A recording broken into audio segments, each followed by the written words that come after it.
there's so many things you can do with the things that you make. It's not really so much the importance of the item that you're making, but so much as the process. If this is your hobby, if this is what you love to do, then just love to do it. You don't have to be making anything. You don't have to be making a capsule wardrobe or have to be making to sell in a business. If you just love it, then just do it. Hi, I'm Jennifer Wiese, and you're watching Workroom Social TV.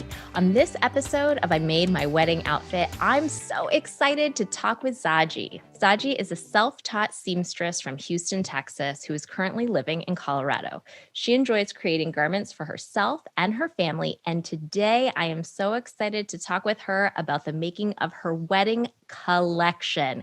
You heard that right, folks. I said collection. Hi, Zaji. Thank you so much for joining me. I am so happy to be here. Hearing you say collection just made me giggle a little bit because only a crazy person would take on that task.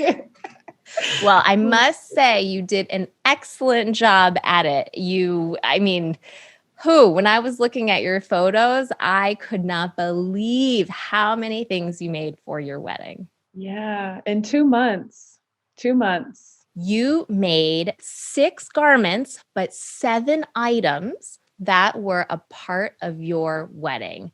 Now, I just want to go over the timeline with you a little bit. So you got engaged in May, and you started actually doing the sewing for your wedding projects in July, August-ish, and your wedding was in September. But from the end of May to the beginning of July, you were recovering from an injury. So you had a lot going on in such a short amount of time. And not to mention, we're right in the middle of COVID-19.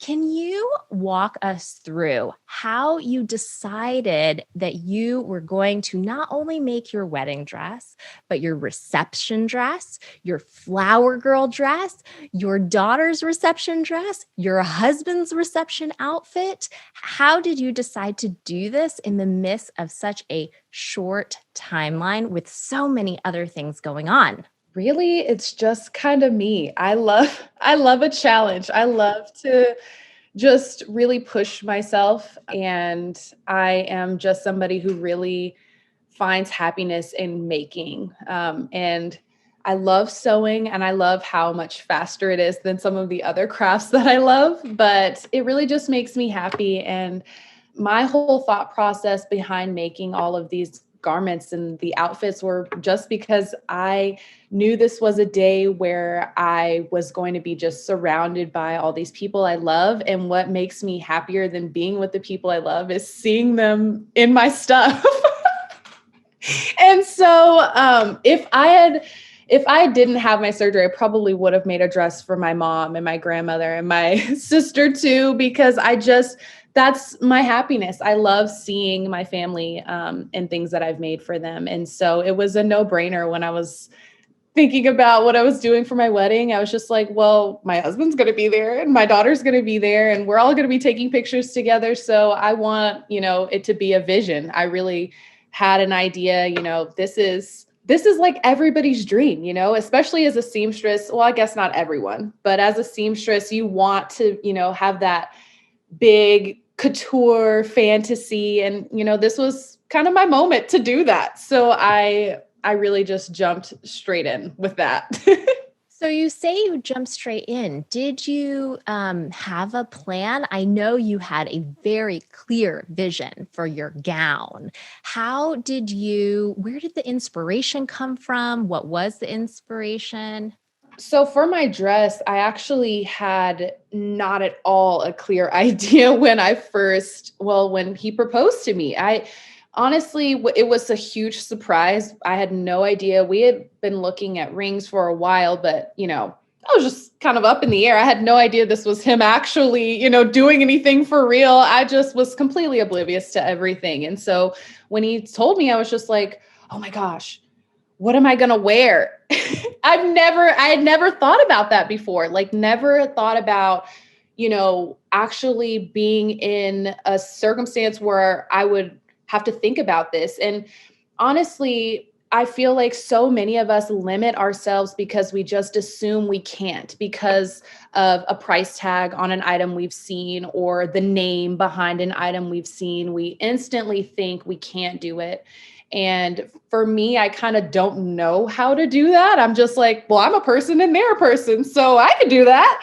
And I really started off thinking I was going to do this huge cake dress, like a big old cupcake dress, just a very ball gown kind of dress. And I realized that's not really my aesthetic. I really wanted to do something that seemed very elegant and also juxtaposed what I love.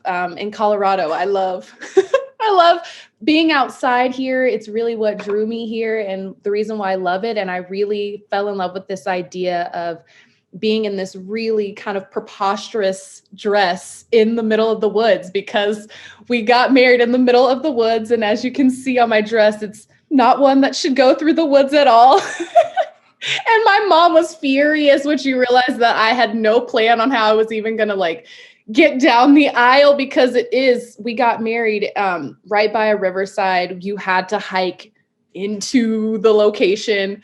Me too. I had to hike into the location. So once I thought about that, I was like, I want something just absolutely crazy out here. And what's crazier than big 3D flowers and beads and lace and all of that just traipsing through, as there's all kinds of wilderness. We had elk, literally. Some of our guests saw elk, just hanging out, grazing while, the ceremony is proceeding. It was a vision. I just dreamed and I was like, people make these from ideas. They start. And so I just had a shorter period of time to do it, but I started with that idea. That was the goal. And I feel like I met that goal. So you started with this vision of you knew where your wedding was going to be and the really unexpected image of this super formal, beautiful gown in the middle of where it should maybe not be. Now, I know that you love sewing patterns. You use a lot of sewing patterns to make your own clothes, but your wedding dress you drafted and fit yourself.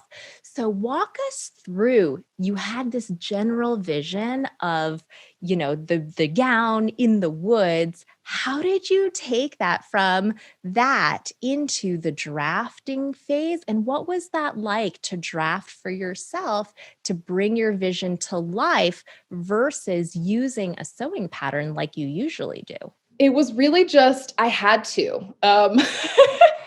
And so I gave myself a crash course on drafting patterns and kind of manipulating some lines that I already know really work well for me. So I think what I decided on first was just how I wanted the bodice to be, because that's typically the hardest thing to fit. And I usually start there because that's where my measurements kind of differ from most blocks. The most is in my my torso area because I'm very tall. I'm 5'10", and all of my length is in my waist, or my extra length is in my waist. So I knew I wanted that to fit the best. And so I figured that, okay, I need some seaming here, but I don't need too much of that going on because I do want to do something rather ornate for the lace on the outside of the dress. So I started off with that and just kind of looking at patterns and seeing how I wanted that to kind of go. And so once I decided I was going to have princess seams, I was like, okay, so am I going to have sleeves? So I just kind of started everywhere and I really just let it come to me organically. And as I found out what I like, the detail I wanted, I figured out how to make that work. And in July was really when I realized, hey, I'm going to have to draft this whole thing and I got to make this work because I only have so much time.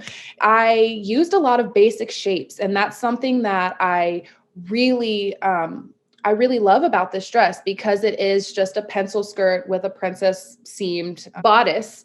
And so once I got those two to fit, I could manipulate, how high things were, how low things were, how they fit there. And then I had to figure out how I was going to get the skirt, the very bottom train of my dress, which that dress was very heavy, very heavy. And I decided I wanted to have spaghetti straps for this dress that it weighs so much with all the beads and the embroidery on there. It is very heavy. So I had to figure out how to create stability somewhere else. And so I really kind of found a love in designing when I thought about this dress because it's great to have a sewing pattern. So convenient to have a sewing pattern, but it's almost more fun for me as someone who just loves the idea of making something from nothing, just the idea that I can do whatever. So I have a couple of really great books that I really love for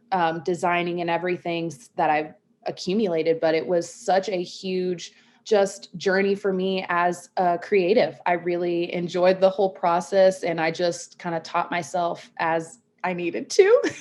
Now, in addition to your wedding dress, you also made all of these other garments for different people out of different kinds of fabrics in different sizes, from mini flower girl dress to the outfit that your husband wore to your reception. How did you balance all of these different projects at the same time? I do a lot of planning. I am an excessive planner. I get up with my planner every single morning. I'm a daily planner because I have a lot of different businesses and I also manage my household, my husband's life, my daughter's life. So I'm a planner to the very, very core. If I don't have a plan, I have no idea what's happening in my life because I'm trying to do probably 50 hours worth of work in a 24-hour day. It's only possible because I do plan pretty vigorously, because I know I'm happier when I'm able to make more. So all I did was go into my planner and I was like, I need to have this stuff done by this date. This is the day it is now. I have this much time. So this is how much time I have to spend on each project because this is my lifeblood. The very thought of me being able to do all of this only happened because I looked at the time and I was like, okay, well, it only takes me so much time to do this and that. Actually, my husband's outfit was the easiest thing to do because he's a really simple guy. He is somebody who's just like, don't ask me because I'm never going to be able to pick. And so I had this idea of like the linen outfits for us to wear for our reception. I still wanted to keep it with that kind of ethereal kind of theme and something really rustic looking, but also stand apart because even though linen is great outside, no one likes to wear white linen when they go into the woods. Again, only me. And so I was just like, a tunic outfit, just so casual, but it just something that just elevates it by doing it in the heavyweight and having it in that bleached white just really made it just look a little bit more than it was. But they were very simple lines.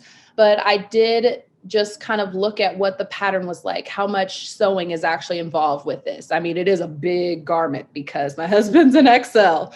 So it's a big garment. It does take a little bit longer to sew, but it's, not terribly intricate or anything, not nearly as much work as like my dress. So it was kind of like, they were kind of like my cleansing palettes, really. I did my dress first and then his outfit, my daughter's reception dress and her flower girl dress. My reception dress I did first though. So then I did all the reception outfits and then I did my daughter's flower girl dress last. So I just kind of looked at my schedule and just made it work. You keep saying simple lines, no big deal. But I think you need to give yourself a little bit more credit. You did so much. And as you mentioned earlier, you're a mom, you're a spouse, you're a business person, you're managing your household. Can you give some tips to normal folk like me on how I might be able to manage my time better to do more sewing? I would say to start with a plan. And I'm going to say that for anybody just in life. And my mom she's someone who's always been a planner. Even when I was like in grade school, she, would tell me like everybody has the same amount of time every single day. And what we do with that time is only a matter of what we prepare to do. And so I've always been someone who's just like, there's people who are making like $1 million corporations, managing people, like thousands of employees. There's some way to make it happen. And so I'm just like, I just want to make 2 or 3 things a week. Like that makes me happy to make 2 or 3 things a week. Like to be able to have that kind of productivity to me is just like my goal every single week. Because that's what I love to do. So I make a plan every week, like, okay, these are the things I want to do. So I don't start small. I always have a huge goal because even managing some of those milestones along the way are awesome. So I always start the week with, hey, this is what I want to make. So I pick my patterns or whatever, maybe 4 or 5 patterns I always have cut out at the beginning of the week. So I just typically do a lot of batch sewing. So I'll cut out a lot of things like all at one time. So yes, I am making this dress right now, but I have 2 other things cut out for when I finish this dress. So when you have that kind of ready to go, you're always ready to start working on the next project.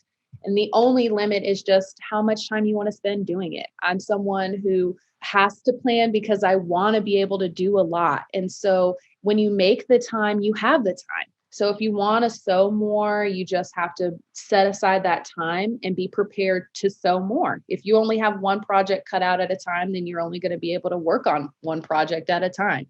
Like I love to be in the weeds. I love to be feeling a little bit behind. And I'm always telling everyone that like there's a sense of urgency behind my need to create and my desire to make things with my hands. So I just make sure to carve out that time. And I don't like to take away time from my family because that's the most important thing to me. And so I love to be able to have time with them that I have carved out. So I know I didn't miss that time, but I also have time for me to sit and knit alone in the quiet when my house is still and nothing's happening. But I also have time in my studio where I'm working on, things for my business or things for me to wear or for photo shoots for, my daughter or whatever. I just make the time. I've met a lot of people who they feel like they are waiting for the perfect time to make something, or they are feeling unmotivated and they're waiting for that motivation to strike to start making things. But I noticed in watching some of your YouTube videos that you talk about the idea that motivation comes after you start working. So specifically in February, you made the Fiore skirt by Closet Core Patterns, and you were happy with the project, but it wasn't necessarily like the most amazing thing you ever made. But the thing you talked about was how after you made that, you were so excited to make more. And the same with your wedding outfits. After you made all those projects, you felt so much more motivated to continue making.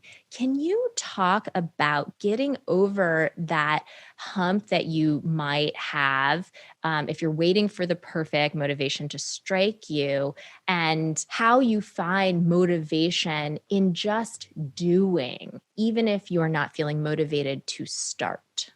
Yeah, that's something that I've been reflecting on a lot because also in that video, I talk about how what the most productive month I had was after my wedding. So, like, after I did this huge thing, I was just energized because I find that a lot of people that I also know who do what I do, make garments or, just sew for a living or sew, for fun or whatnot, they oftentimes try to either there's a consumerism that kind of goes in with any hobby, really.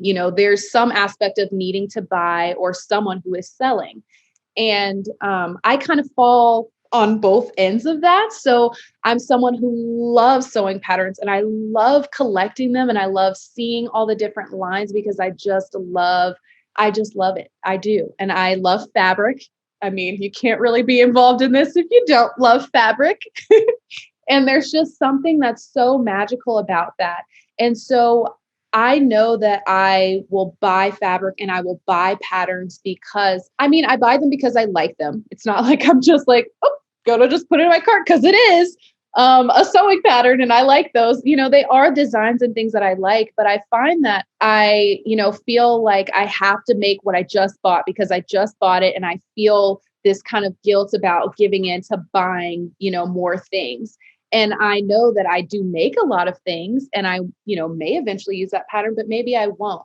Or I bought this fabric, but maybe I won't. It doesn't inspire me as much as when I first saw it. And what I decided to do is just kind of let go of this expectation that I'm making something because, and I need to be making something specifically for something for it to be worth making. I find that I just have a huge joy in the process. I love the process of sitting at my machine, listening to my machine as the fabric is going through and like hearing, okay, that stitch was missed, or, finding that kind of that rhythm, like being involved in something and being involved with doing something that's mindful. Like I am doing this. This is my practice every day. And that kind of goes in with, the love for it. If you're making clothes because you love making clothes, you're just really interested in the actual process of sewing, then just letting go of those expectations at all. Just make it. Because even if you don't wear it, you can always gift it to someone or donate it to a shelter right now. You can donate it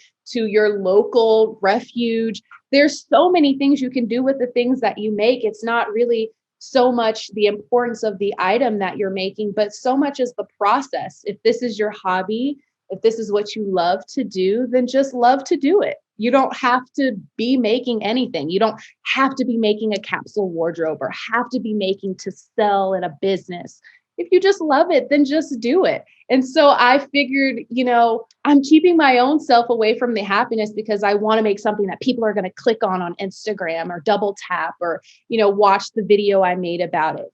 And you lose that inspiration. You lose the love when you're making for or you're making because. And I just was so crippled by that at the beginning of last year because I was feeling very nervous about my hand injury. I wanted to just make stuff that I could really use. And I wanted to make things that I felt would be a staple and all this. And I really wasn't making things that I loved. And then when I realized, like, I just love doing this. I just love sewing. And so I want to just be sewing stuff. I don't really, I care. And obviously I do think about the things that I make. And now I can not be guided by, trying to do anything because of some big reason. I liked this pattern and I have some fabric that goes with this pattern. So let's try it out and see, and if I love it, then yay, I got a new thing. But if not, someone else would love this handmade thing that I, spent my time and my care on. I think that makes a lot of sense. Like, I think that especially since many of us are making clothes for ourselves and then the clothes that we make for ourselves, we're wearing out in public. They are a representation of how we are presenting ourselves. That can come with a lot of unnecessary pressure. And so I think your advice about like, let go of that and just make to make, that can help you get over the lack of motivation that you might feel. Or perhaps it's not even a lack of motivation. Maybe it's a fear of what the outcome would be. Maybe people are misidentifying. And so I think your advice is very good. I know you feel so much pride in the making of your wedding dress and all of the outfits that you made for your wedding. And I also know that you learned a couple of things from such a big, important project. Can you tell us about the lessons that you learned? The lessons that I learned were just plentiful. There was nothing that I knew besides how to actually use my machine when I went into making the dress. So I learned a lot about kind of like the illusion of fashion, taking a flat piece of fabric and making it into all kinds of shapes and things to fit a rather soft object. It's just a bizarre thing to me. And all the things that you can do are always plentiful.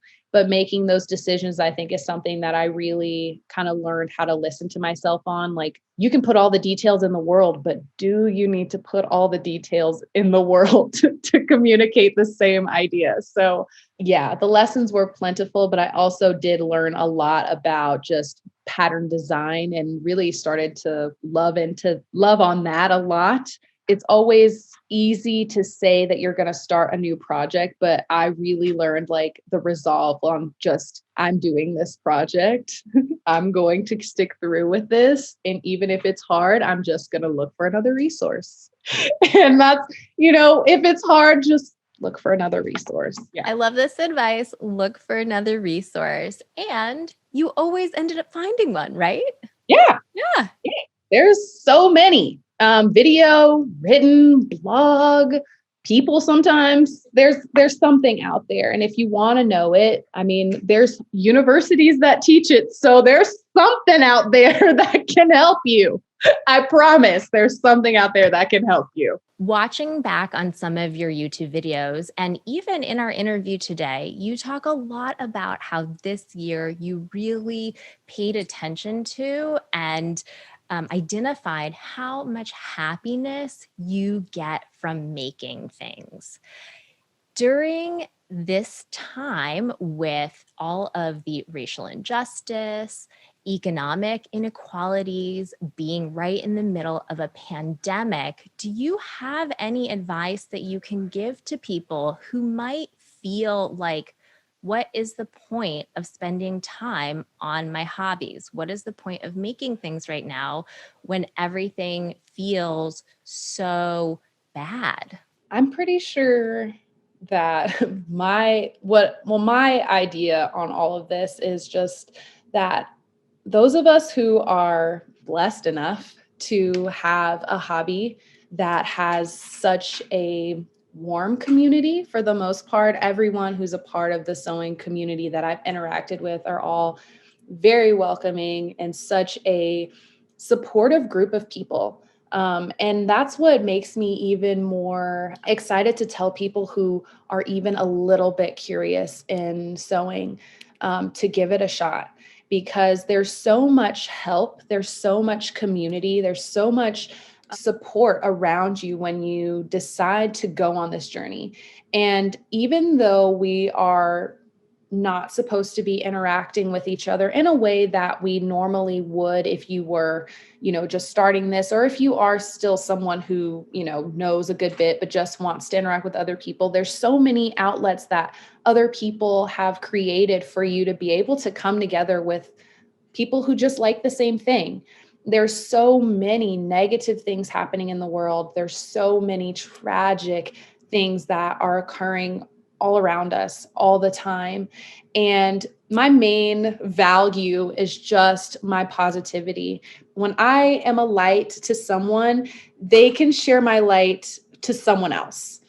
I've always just kind of been that person, just been someone who wants to be a light to other people, because I love to inspire others with what I feel like I'm tasked with, like what my passion is and what gifts I was given. And I know that there's a lot of other people who also feel like they really can connect through this craft. And there's no time like the present to make you feel alone. And you can use that time instead to work on something you love, just making that project that you don't know how it's going to turn out, but you got to learn it somehow. And you're not going to learn it by just staring. You got to actually do it. And so, when you come to those things that give you struggles, within this craft of busying your mind, busying your hands, taking your thoughts away from the negative things that are happening around you, and just being able to bring your own happiness, because that is the most important thing, is making sure that you're okay and you're happy. When you get frustrated, I love the fact that this community, there's so many people that are not only willing to help you, but love to do it. There's so many people who love offering advice on sewing, offering advice on machines, offering, advice on putting patterns together and fitting and all of that. There are people in this community who love to help. And I think that, being involved with something like this is such a great way to refocus back in on just you and your own space, your own being, your own happiness, giving that reflection back in on yourself. And when you need help, this is one of the best communities to be a part of. Like, there's countless YouTube videos, there's countless accounts that are specifically just for helping. So many pattern designers are, willing to communicate with you when you have issues with their patterns and things like that, and have that conversation, and everyone work to just improve their skills. Everybody here is trying to get better, and no one here is, pushing other people down or trying to, be better than them. We're all trying to make each other better in this craft. There's so many things to learn, so many things to do. And I think it's such a healthy way to, maintain a little bit of sanity when everything is kind of manic outside, for sure. I have a little game. It's just like complete the sentence. So I'll like start a sentence and then you can complete it however you want. Okay. What's your favorite pattern company?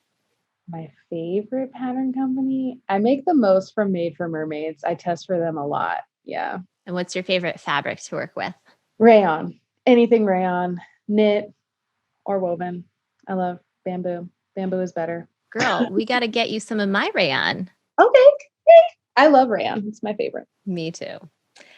And what's your favorite type of garment to sew? I know which one it was for 2020. How about overall? The favorite garment.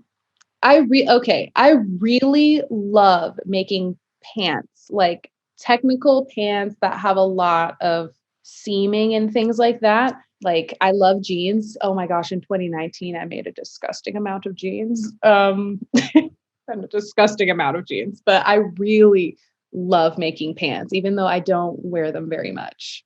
Now, a little bit of finish the sentence. When I don't know what to do next, I Plan. I love it.